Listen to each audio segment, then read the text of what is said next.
Chers amis, bonjour. Les plans divins révèlent la progression des temps prophétiques jusqu'à la venue du royaume relié à celle du Messie.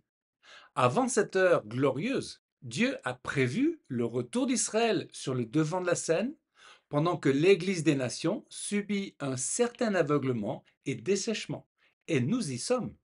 Il est crucial de comprendre les plans divins au travers des siècles, qui suivent la progression prophétique dans l'histoire de l'Église. Car la croix n'est pas la fin de tout. Il reste des siècles d'histoire humaine, laquelle culminera avec le millénium sur Terre. Dès le début, le Seigneur avec ses apôtres avait préparé les cœurs en vue de l'avènement du royaume. Jacques 5, verset 7. Soyez donc patients, frères, jusqu'à l'avènement du Seigneur. Voici, le laboureur attend le précieux fruit de la terre, prenant patience à son égard, jusqu'à ce qu'il ait reçu les pluies de la première et de l'arrière-saison. Histoire en parallèle. Israël et l'Église, les deux peuples de Dieu, fonctionnent en parallèle. L'histoire chrétienne est liée à celle du peuple juif car nous sommes greffés sur l'olivier franc. C'est la racine qui nous porte. Paul nous a recommandé de ne pas ignorer le mystère d'Israël. Romains 11, 25 à 26. Car je ne veux pas, frères, que vous ignoriez ce mystère, afin que vous ne soyez pas sages à vos propres yeux. Une partie d'Israël est tombée dans l'endurcissement, jusqu'à ce que la totalité des païens soit entrée, et ainsi tout Israël sera sauvé. Osée déclare au peuple juif: il nous rendra la vie dans 2 jours. Le troisième jour, il nous relèvera et nous vivrons devant lui. Selon le principe de Pierre, un jour est comme 1000 ans. Alors décodons le prophète Osée. Le peuple juif devait rester dans l'ombre pendant 2000 ans pour renaître et vivre avec son Dieu, tandis que l'Église jouait son rôle durant 2000 ans, portant l'Évangile aux nations. Israël était en exil, caché dans les nations, jusqu'au jour où Dieu le releva. Ce fut le 14 mai 1948. De l'Église primitive à la Réforme. Nous avons déjà vu que le temps des réformateurs au XVIe siècle a apporté le renouveau de la parole de Dieu. Mais avant, que s'est-il passé de l'Église primitive à la Réforme?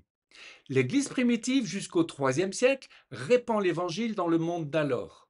Les communautés chrétiennes se multiplient malgré les persécutions, tandis que les écrits des pères de l'Église se répandent. L'Église impériale, IVe et Ve siècle.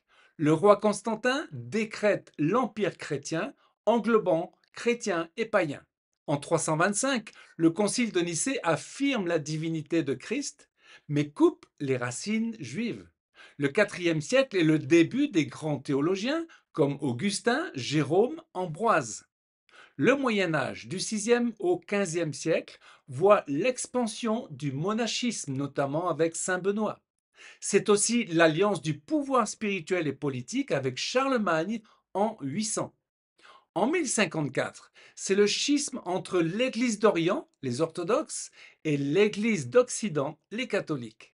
Et c'est l'époque terrible des croisades pour soi-disant libérer Jérusalem en exterminant juifs et musulmans.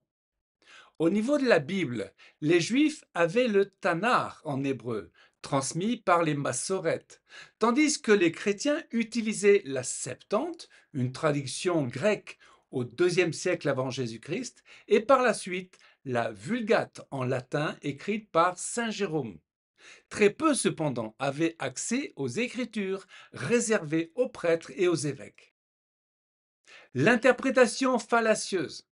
Concernant l'amour de Sion qui aurait dû exister entre l'Église et la synagogue, et malgré la révélation de la parole, la réforme au XVIe siècle ne changera pas grand-chose. Au début, Martin Luther critiqua la façon dont l'Église catholique avait persécuté les Juifs et pensa que si on leur présentait l'Évangile sans contrainte, beaucoup croiraient. Mais déçu de ce que les Juifs refusent sa prédication, Luther devint amer et hostile. Son ton changea radicalement, il devint un accusateur et publia des pamphlets très violents, notamment des Juifs et leurs mensonges. Adolf Hitler se servira des écrits de Luther pour brûler les Juifs dans leur synagogue et les exterminer au travers de la solution finale. Un autre élément que l'on peut qualifier de diabolique fut le système d'interprétation selon Origène, IIIe siècle, et surtout Augustin au IVe siècle. C'est la lecture allégorique. Exemple, Jérusalem ou Sion désigne l'Église et les promesses faites à Israël sont destinées aux chrétiens. Cette perspective a largement nourri la vision d'un remplacement d'Israël par l'Église. On appelle cela aujourd'hui la théologie de la substitution ou du remplacement. C'est comme un pacte avec le séjour des morts. À cela, Dieu répond, Ésaïe 28, 16. Ainsi parle le Seigneur, l'Éternel. Voici, j'ai mis pour fondement en Sion une pierre éprouvée, une pierre angulaire de prix, solidement posée. Si l'Église catholique a largement répandu ce système d'interprétation, les protestants en ont adopté le principe. Celui-ci est lié à la pensée théologique de l'amillénarisme, qui signifie que l'Église vit déjà le millénium, excluant par cela le rôle prophétique d'Israël. Le parallèle prophétique. Allons à présent à la fin du XIXe siècle. On discerne là un parallèle prophétique entre les réveils spirituels dans l'Église et les moments clés de l'histoire d'Israël moderne. 1897, c'est le premier congrès sioniste à Bâle. Théodore Herzl lance le projet national juif. Dieu commence à réveiller Israël dans le naturel. 1906, c'est le réveil d'Azusa Street à Los Angeles. Dieu réveille l'Église dans le spirituel. C'est le pentecôtisme moderne. 1948, c'est la déclaration d'indépendance d'Israël. Les Juifs reviennent dans leur héritage. 1948, c'est le réveil de la dernière pluie à Saskatchewan au Canada. C'est la pluie de l'arrière-saison spirituelle parallèlement à la restauration physique d'Israël. Osée 6 nous dit « Il viendra pour nous comme la pluie de l'arrière-saison ». 1967, c'est la guerre des 6 jours. Jérusalem est réunifiée sous souveraineté israélienne. 1970, c'est le mouvement Jesus People aux USA et ailleurs. 1989, c'est la chute du mur de Berlin. Cet événement permet le retour en masse des Juifs russes vers Israël. C'est l'ouverture des portes à Israël dans le naturel. 1994, avec la bénédiction de Toronto, c'est l'ouverture d'un flot de renouveau spirituel dans l'Église. La bénédiction du Père ouvre les cœurs à l'amour de Sion. Ce réveil est lié au psaume 126. Quand l'Éternel ramena les captifs de Sion, nous étions comme dans un rêve. Alors notre bouche était remplie de cris de joie. 2000 enfin, début de la deuxième intifada et montée de l'hostilité mondiale.